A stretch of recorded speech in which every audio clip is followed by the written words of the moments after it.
You have been trying to read them for weeks, maybe months, watching the behavior and trying to decode what is underneath it, trying to figure out whether what you are sensing, this particular quality of their presence that feels like it matters, that feels like there is something real underneath the surface they are showing you, is actually there, or whether you are projecting meaning onto behavior that does not have it. Here is what you need to know before anything else. The thing you are sensing is real. The quality you keep detecting underneath the distance and the coolness and the carefully maintained surface of someone who appears unbothered, that quality is fear, specific, acute, deeply personal fear, the fear of losing you. And fear, in an avoidant, does not look like fear. It looks like almost everything except fear, which is why you have been confused, which is why the behavior has been so difficult to read accurately. An avoidant who is terrified to lose you does not say, "I am terrified to lose you." They do not pull closer. They do not become more available or more expressive or more direct about what they feel. They do the thing that their entire attachment system was built to do in the presence of overwhelming feeling. They manage it. They contain it. They express it sideways in behaviors that look, on the surface, like indifference or ambivalence, or the continuation of the same patterns that have always characterized the dynamic. But the behaviors are different when the fear is present, subtly, specifically, in ways that are only readable once you have the framework to see them. That framework is what this is about. Why fear in an avoidant looks like everything except fear.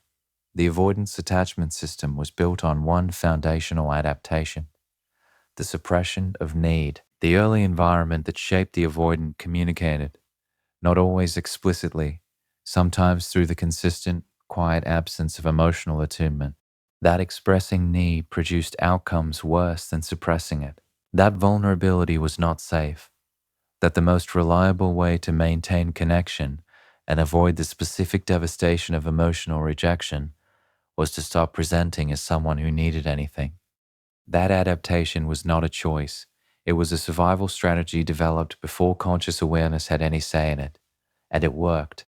Within the context it was developed for, it worked. The child who stopped needing, who became self-sufficient and independent and emotionally contained, did not experience the rejection that vulnerability would have produced. The strategy was validated by its own success, so the system kept running it.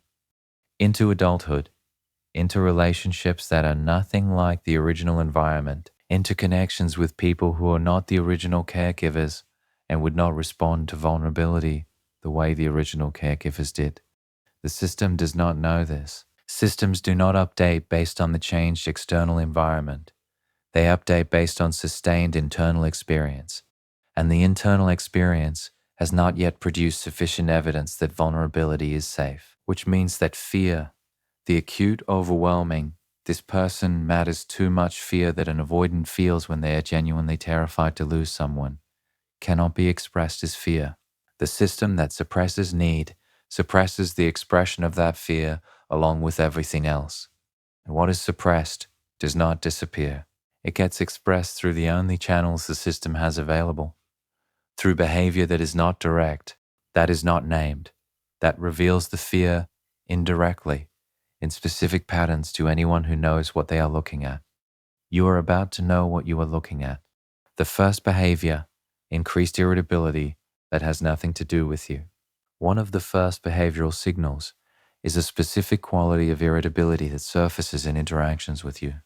Not the irritability of someone who is frustrated with you specifically, the irritability of someone who is frustrated with their own internal state and has no clean way to express that frustration directly.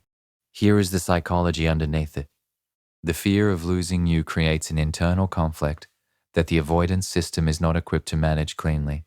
On one side is the feeling, the genuine, significant, "I do not want to lose this feeling," that the fear is about. On the other side is the defense system that was built to suppress exactly that quality of feeling.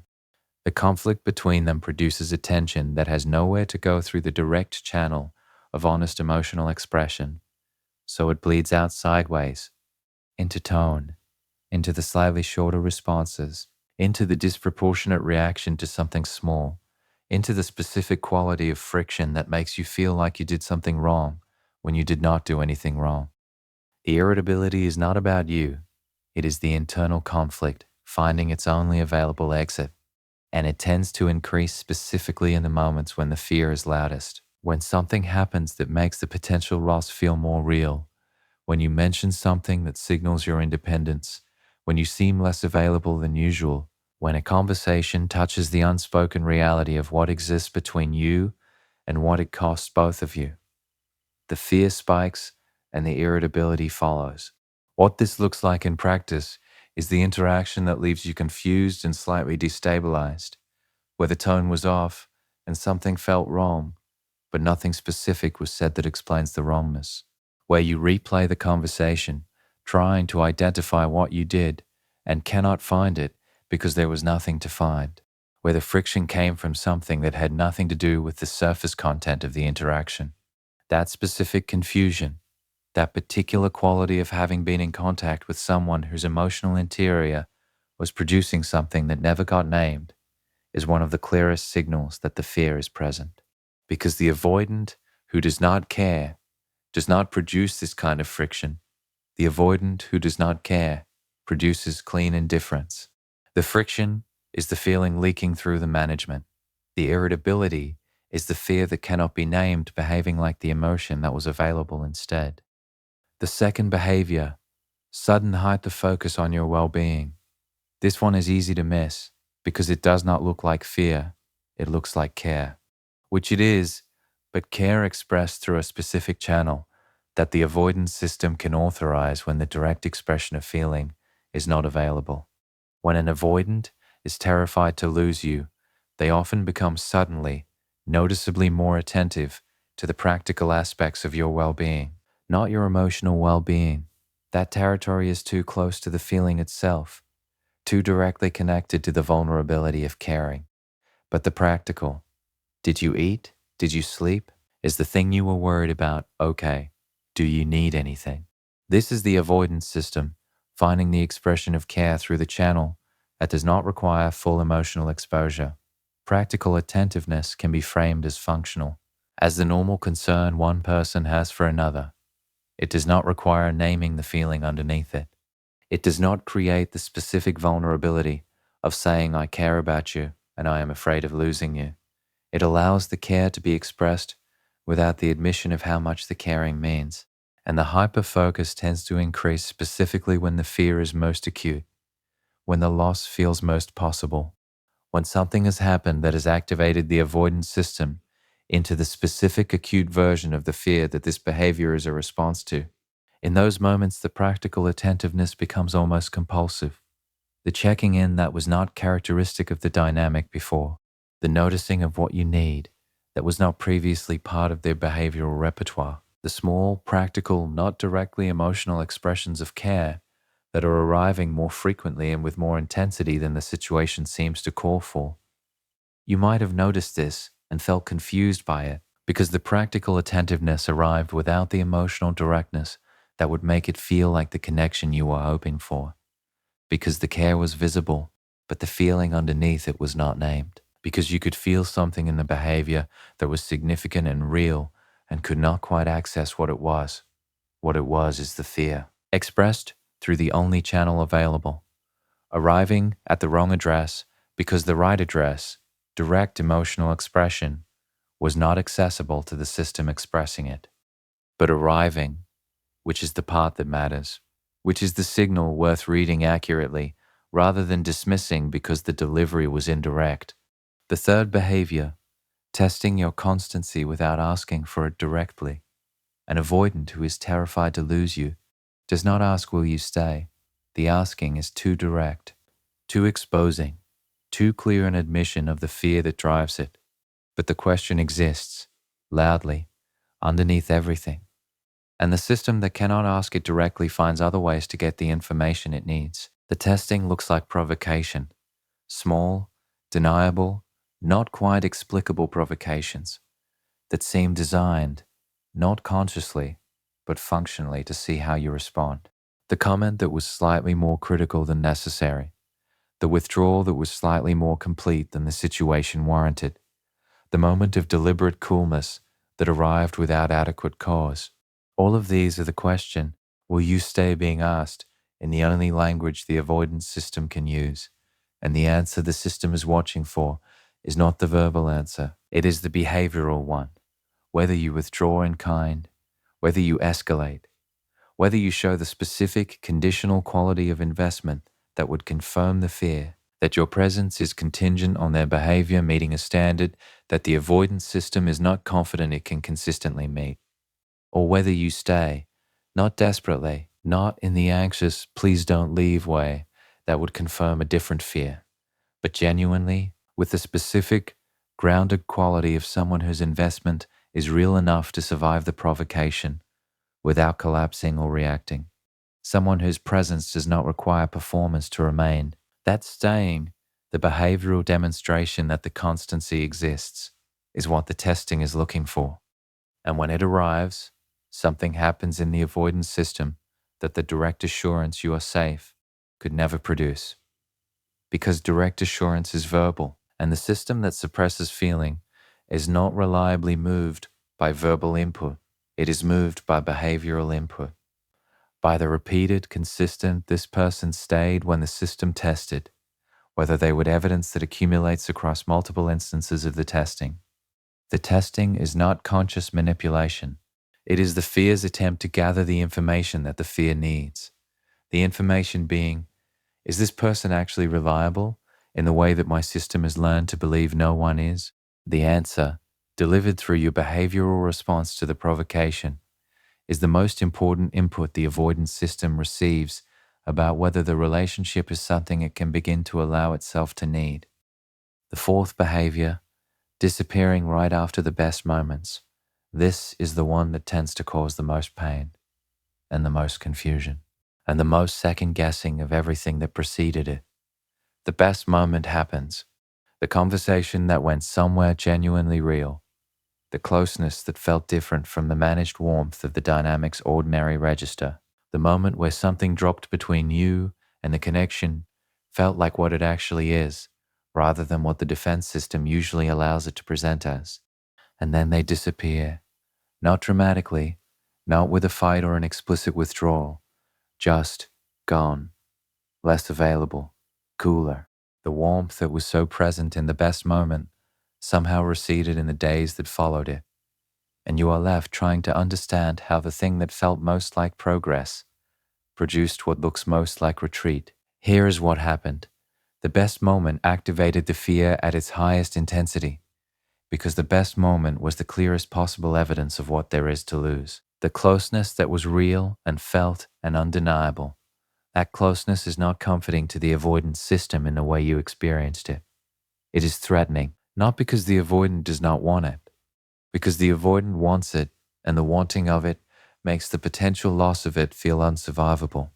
The disappearance after the best moment is the defense system responding to the peak of the fear by creating distance, by pulling back from the edge of the vulnerability that the best moment represented, by returning to the managed, controlled, defended position from which the loss, if it comes, will be more survivable than it would be from the fully open position the best moment briefly produced. The retreat is not rejection. It is the exact opposite of rejection. It is the avoidance system retreating from something it cares about too much to stay fully open to, without the specific terror of potential loss making the openness untenable. The best moments produce the most retreat, because the best moments make the fear most acute, and the fear most acute is the fear that is most terrified to lose you, which means the retreat after the best moment is paradoxically the clearest behavioral evidence that the best moment was real, that it mattered, that the avoidant felt it at the same intensity you did, and retreated precisely because of that intensity rather than despite it. The fifth behavior, indirect expressions of future that they won't commit to. The avoidant who is terrified to lose you cannot make direct future commitments. The direct future commitment requires the full exposure of their investment. It says explicitly, this is where I want this to go, and I am willing to be held to that direction, which requires the admission of the caring that the defense system is not yet able to fully authorize, but the future thinking is present. The imagining of a shared future is happening, and it expresses itself indirectly in a way that is easy to miss or dismiss as meaningless if you do not know what you are looking at. It looks like the offhand reference, the casual mention of something in the future that assumes your presence without directly stating the assumption. The we in a sentence about something months away that was not followed up on and was not apparently noticed by the person who said it. The planning that included you without the inclusion being acknowledged as the significant thing it actually was. These indirect future expressions are the avoidance system thinking forward in a way that the direct commitment cannot yet support. The investment is present enough to generate the future thinking. The fear is present enough to prevent the future thinking from being named and made explicit, so it leaks into the conversation as the casual, offhand, not quite addressed reference that you caught and wondered about and could not quite assess. You are right to wonder. The reference was not casual. It was the avoidance system expressing something it could not directly state. The future it was imagining that included you, the loss it was terrified of, the caring that the fear was about. The indirection is not dishonesty. It is the only form the expression could take through the system that was suppressing the direct version, which means the casual future reference that seemed like nothing is actually the most direct window into what the avoidance system is doing when the fear is loudest, when the investment is real enough to generate forward thinking, when the terror of losing you is acute enough to make the future feel like something worth imagining, even when the system cannot yet authorize the direct claiming of it. The sixth behavior, monitoring you without appearing to. The avoidant who is terrified to lose you pays attention, specifically, carefully, in a way that they will not acknowledge and that tends to remain invisible unless you are looking for it. They remember things, details of things you mentioned in passing that the level of investment they appear to be bringing to the dynamic would not seem to support. They notice changes in your behavior before you have named them. They track at a level that is more attentive than the surface presentation of the relationship suggests, the specific indicators of your mood and your availability and your level of investment in the dynamic. This monitoring is the fear's attempt to stay ahead of the loss, to detect the signs of potential departure before they become the departure itself, to maintain the specific situational awareness that allows the system to know, before it becomes undeniable, whether the thing it is terrified of losing is beginning to move away.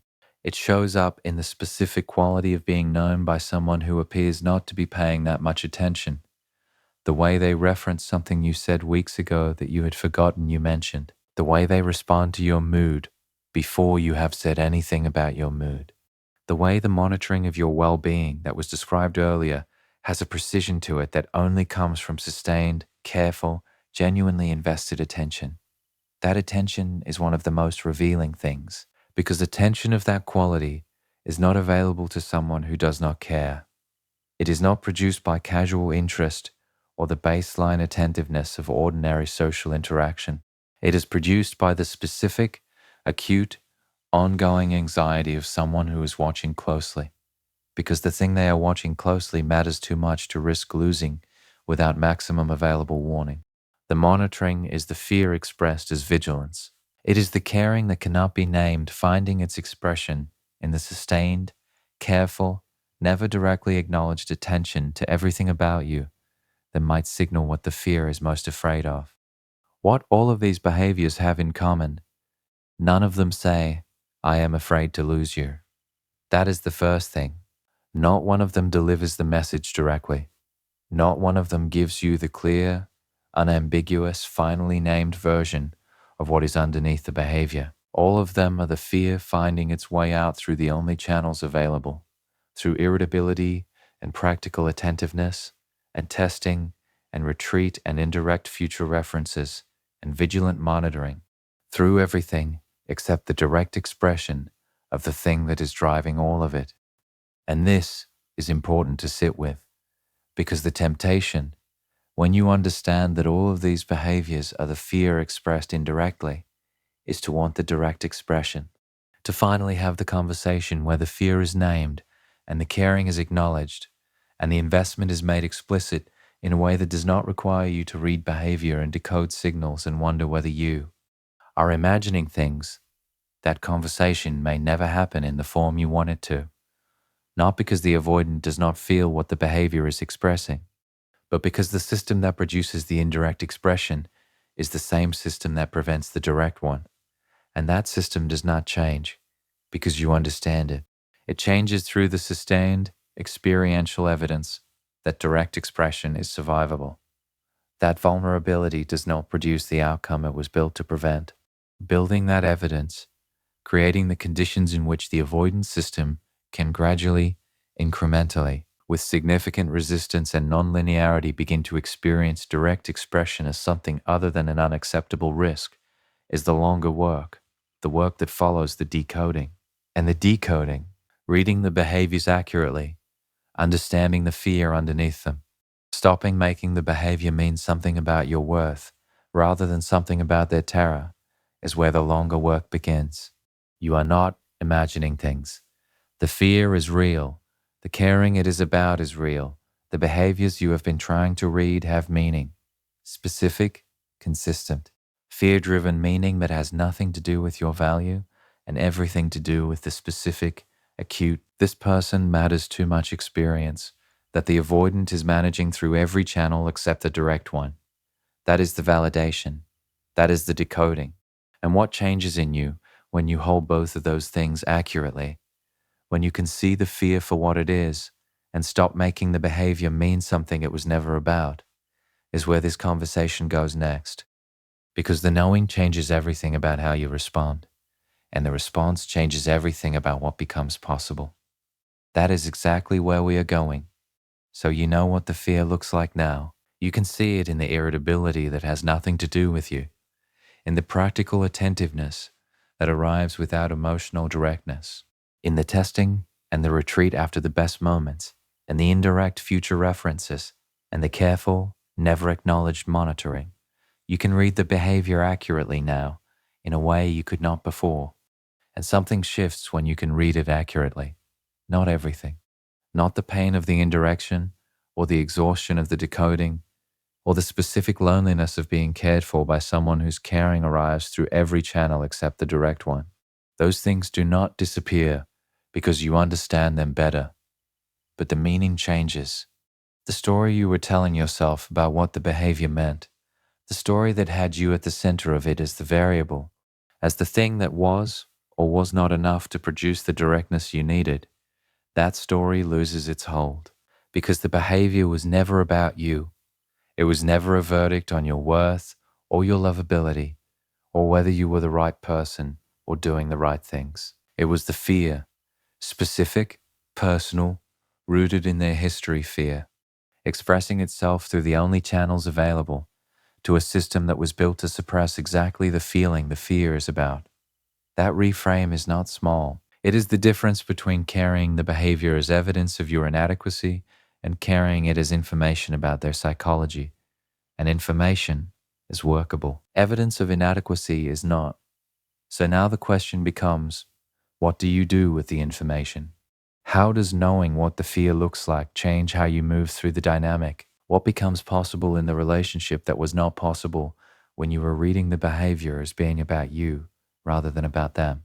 What the fear actually needs from you, not what it asks for, what it needs. Because the fear, expressed through the behaviors described, is asking for things that are not actually what would help it.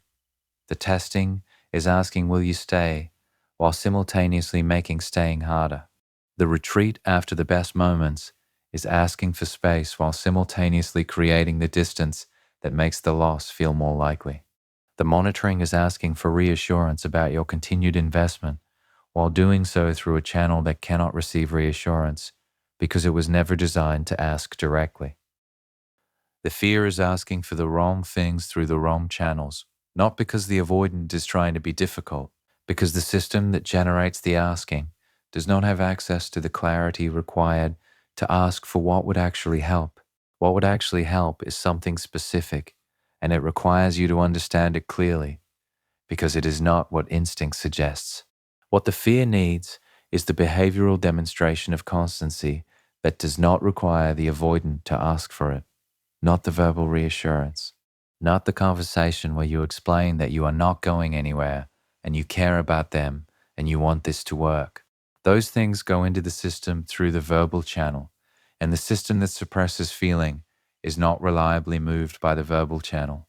It is moved by the behavioral channel, by the repeated, consistent, this is what they actually do evidence that accumulates across time and interaction.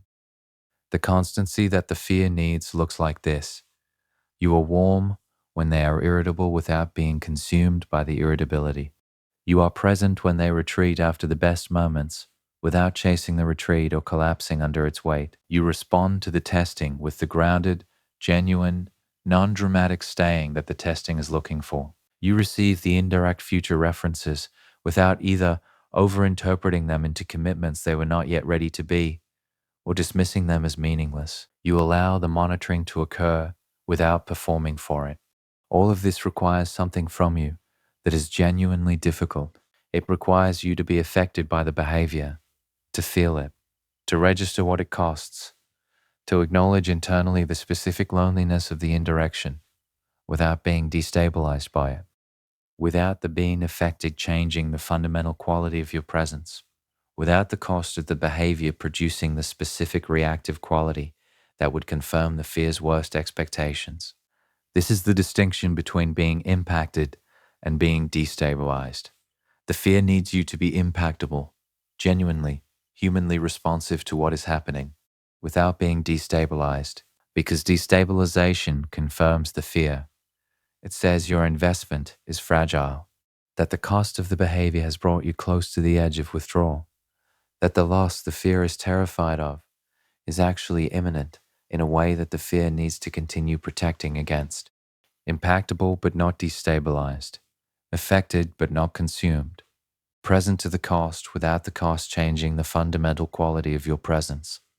That is hard. It is worth naming as hard, rather than presenting it as the simple, obvious, correct response that anyone reasonable would naturally produce. It is not natural. It is not obvious. It is the specific, practiced, requires significant internal resource response of someone who understands the psychology well enough to respond to what is actually happening, rather than to what the surface behavior suggests is happening. The mistake most people make when they see the fear, there are two, both understandable, both costly, both worth naming clearly so you can recognize them in yourself if they are happening. The first is using the fear as permission to need less. The logic goes, I understand now that the behavior is about their fear rather than my worth, so I can stop needing the directness I was needing. I can accommodate the indirection indefinitely because I understand it. I can make the decoded behavior sufficient because the decoding tells me the caring is real underneath it. This is the compassion trap. The understanding that was supposed to free you from making the behavior mean something about yourself instead becomes the justification for tolerating the behavior indefinitely. The insight that was supposed to change how you respond instead becomes the reason to stop requiring the relationship to change at all. The fear is real. The caring underneath it is real. And neither of those things means you are obligated to make indirect caring sufficient indefinitely. Understanding why someone expresses love through every channel except the direct one does not require you to accept indirect expression as permanently adequate. It requires you to respond to the indirect expression with the patience and groundedness that creates the conditions for it to eventually become direct. Not to celebrate the indirection as enough. There is a difference between the patience that holds space for growth and the resignation that accepts stasis as permanent. The first is generous and serves both people. The second is the slow disappearance of your own needs in the service of someone else's comfort. The second mistake is using the fear as leverage. The logic here goes, I know they are terrified to lose me. I know what the fear looks like. I know how to activate it.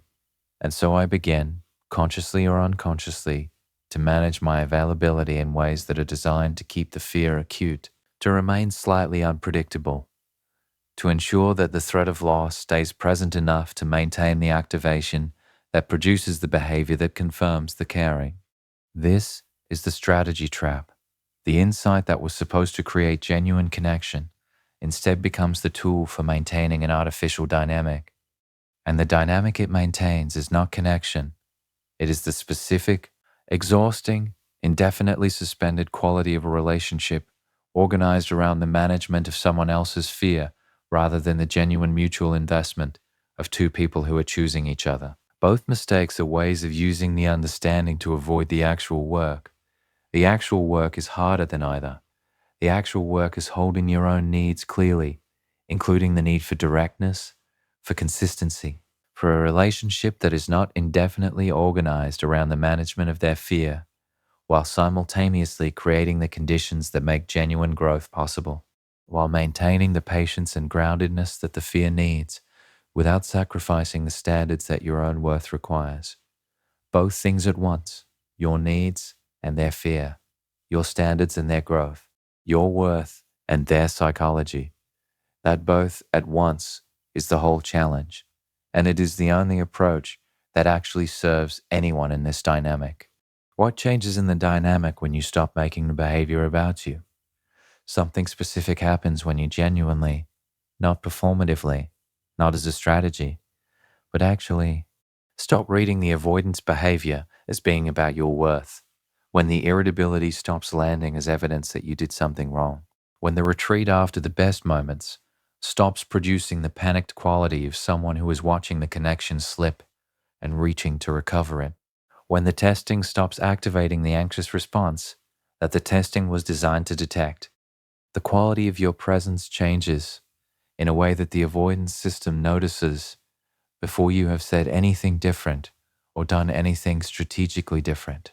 Because the presence of someone who is reading the behavior accurately, who is not being destabilized by the irritability or consumed by the retreat or activated by the testing, has a specific, felt quality that is different from the presence of someone who is taking all of it personally.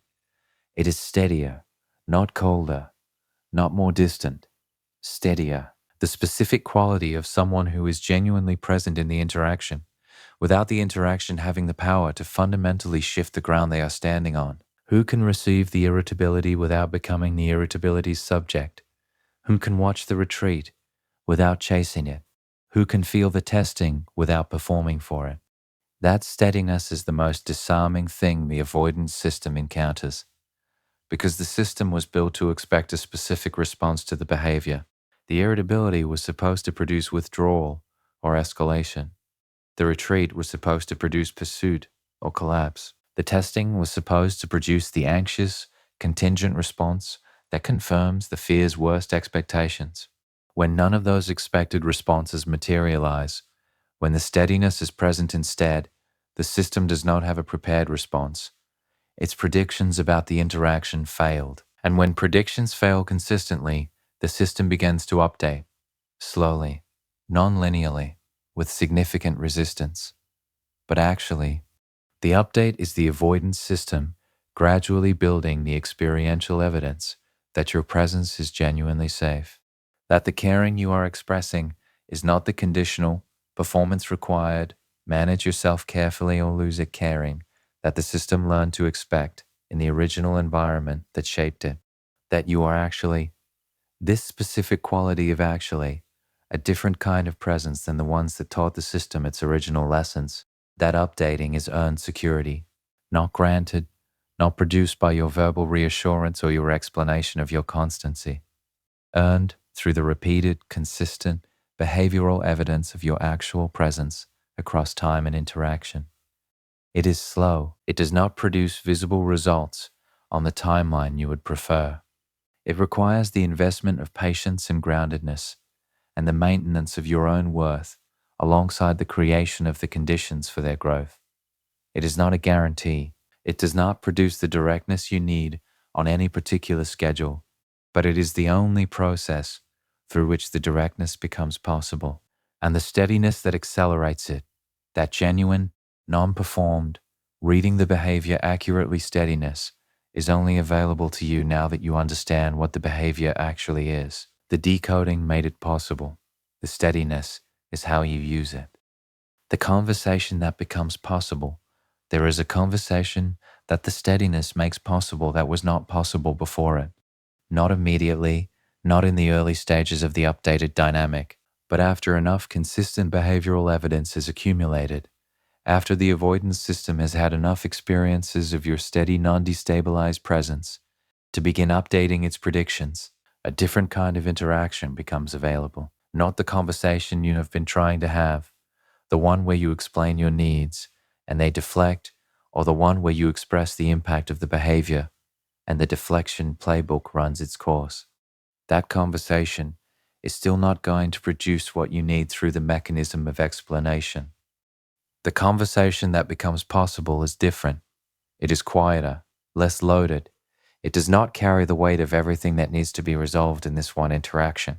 It is a single, simple, present tense expression of something true, not the history, not the framework, not the full accounting of what the behavior has cost. Something like, I notice you pull back after the moments when things feel closest between us. I am not asking you to explain it or change it right now. I just wanted you to know that I see it, and I am still here. That statement, delivered from the genuinely steady, not destabilized reading the behavior accurately place, does something that no previous version of this conversation managed. It names the behavior without making it a problem that requires immediate solution. It expresses the noticing without the noticing becoming an accusation. It delivers the constancy the fear needs. I am still here, without demanding a reciprocal expression that the system is not yet ready to produce. And it does one more thing that is the most important of all. It tells the avoidant that they are seen, not analyzed, not diagnosed, seen. The behavior that they thought was invisible, the retreat after the best moments that they probably did not consciously name even to themselves, was noticed. And the noticing did not produce the outcome the fear was predicting.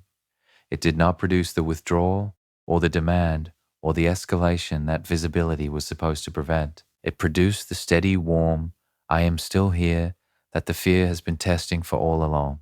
That moment of being seen without the seeing producing the feared outcome is one of the most significant experiences available to the avoidance system, because it is direct evidence against the oldest prediction. That being known means being at risk. That allowing someone to see the fear produces the very loss the fear is about. You saw the fear, and you stayed, steady, warm, not demanding its resolution, just present with it. That is what changes everything. Not dramatically, not immediately, but actually. What you need to hold alongside all of this, your own worth, your own needs, the standards that your presence requires to be given fully rather than withheld indefinitely. Because everything in this conversation has been about them, about the fear and its expressions and the psychology underneath it and the steadiness that creates the conditions for change. And all of that is necessary. The decoding was necessary. The shift in how you read the behavior was necessary. And none of it replaces the conversation about what you need. Not the conversation that demands immediate directness or presents an ultimatum that the system cannot yet meet, but the ongoing, present, self-respecting acknowledgement within yourself that indirect caring expressed through behavioral channels is not permanently sufficient, that the steadiness you are offering is an investment in the possibility of something more direct, not an agreement to make the indirect version the permanent arrangement. The fear is real, and the caring underneath it is real, and you are allowed to hold both of those things alongside the clear knowledge that you deserve the direct version, that the relationship you want is one in which the caring is named, in which the fear is acknowledged rather than only expressed sideways, in which the vulnerability that the defense system is protecting against becomes survivable enough to be risked. That relationship may become possible through the patient, steady, grounded work of creating the conditions for genuine change. It may not. The avoidance architecture may or may not shift enough within a timeline that is compatible with what you need. And the patience that serves the growth cannot extend indefinitely past the point where it becomes the sacrifice of your own worth on the altar of someone else's readiness. Both things at once. your steadiness and your standards, your patience and your worth, your genuine, present, warm understanding of the fear, and your genuine, present, warm knowledge of what you deserve. Holding both without letting either collapse the other is the whole work, not just of this dynamic, of the version of yourself this dynamic is building. That version, the one who can read fear accurately and respond to it with genuine steadiness, while simultaneously holding their own worth clearly. That version is more capable of real connection than you were before any of this. Not because the avoidant gave it to you, because the dynamic, as hard as it has been, required it of you, and you rose to what it required. That matters. Whatever comes next, it matters. Here is the part that the decoding does not automatically solve. You understand the fear now. You can read the behavior accurately. You have the framework for the irritability and the retreat, and the testing and the monitoring. You know what the indirect expressions mean, and you have stopped making them mean something about your worth. You have the steadiness, or you are building it, or you understand what it requires even if the building is still in process. And the dynamic is still hard, still costs something daily, still produces the specific grinding loneliness of being in something real that cannot yet be fully expressed, still leaves you in interactions that felt significant and unresolved simultaneously, still generates the particular exhaustion of someone who is doing the work of two people, reading the behavior, maintaining the steadiness, holding your own worth, creating the conditions for change, while the other person is doing the work of managing a fear they have not yet fully named to themselves. That exhaustion is real, and it deserves direct attention rather than being subsumed into the larger framework of understanding and patience, because the framework, however accurate, does not pay the daily cost of the dynamic.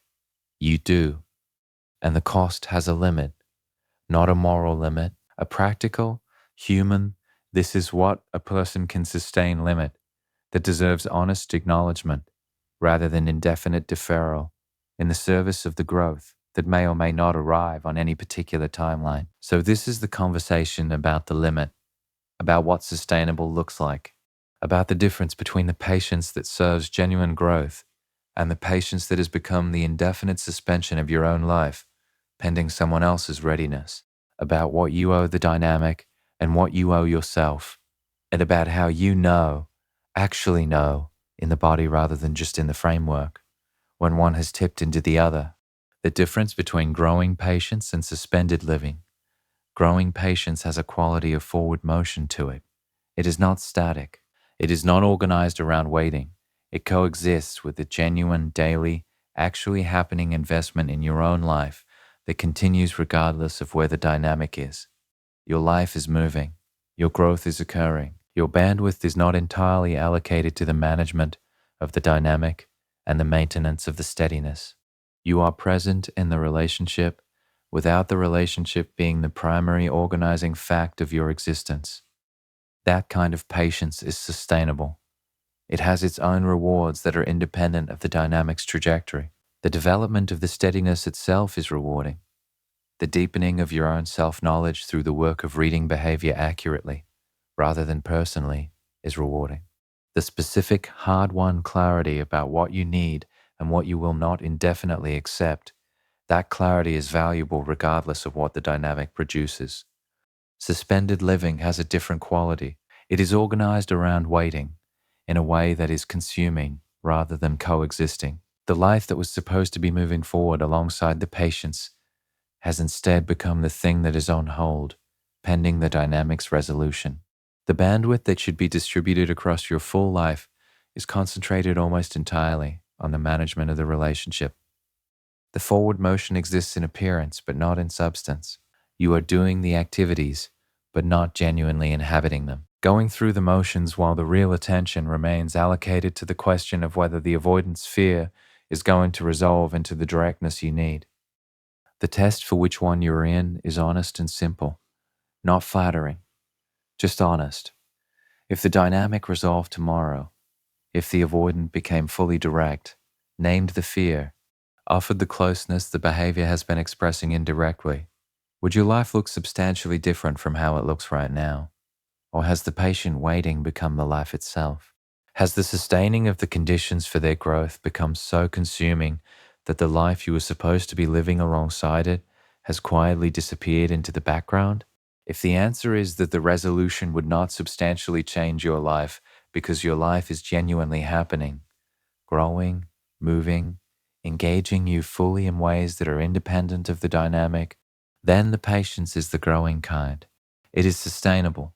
It can continue as long as the evidence suggests it is serving genuine development rather than enabling permanent stasis. If the answer is that the resolution would be the resumption of living that has been on hold, that the life has been suspended in the specific quiet, barely noticed way of someone who is primarily waiting rather than primarily living, then the patience has become something else, and the something else deserves honest examination rather than the continued presentation of itself as virtue. What the avoidance fear cannot ask of you. The fear is real. The caring underneath it is real. The indirection is the only available channel, and not a choice. All of that remains true and remains the basis for the compassion and the steadiness and the patient creation of conditions for growth. And the fear cannot ask you to suspend your life. The fear cannot ask you to make the indirect caring permanently sufficient. The fear cannot ask you to hold your own needs in indefinite abeyance, while the system that suppresses the direct expression of caring decides on its own timeline, with no external accountability, whether and when it will become able to offer what you actually need. These are not things the fear asks explicitly. It cannot. The system that generates the indirect expressions is the same system that prevents the explicit asking. So the asking does not happen in words. It happens through the structure of the dynamic itself, through the specific quality of the in-between that says, stay available, stay patient, stay steady, and eventually the system will produce what the behavior is expressing indirectly. Maybe it will. Maybe the patience and the steadiness and the accumulated behavioral evidence of your constancy will create the conditions in which the directness becomes possible. That outcome is real and is worth working toward. But the working toward it cannot be unconditional, cannot be indefinite, cannot be the sacrifice of your own life's forward motion on the altar of a possibility that the fear system is not currently obligated to move toward on any timeline that corresponds to what you need. The conditions need to be present for the working toward to be sustainable. The avoidance fear does not need to be resolved. That is too much to require, too fast to be realistic. But genuine movement needs to be visible, not on a prescribed schedule, but present, the slow, non-linear, sometimes invisible in individual moments, but visible over time quality of someone who is actually working with their own psychology rather than simply existing in it. That movement, the evidence of genuine engagement with the fear rather than just the behavioral expressions of it, is what makes the patience something other than suspended living. It is the return on the investment of the steadiness, not the directness itself, not yet. The evidence that the directness is being worked toward. Without that evidence, without the visible accumulating signs of genuine growth, rather than the static expression of the same fear through the same indirect channels indefinitely, the patience is not patience. It is the in-between. And the in-between, as has been established thoroughly throughout this entire body of work, is not a state that serves you.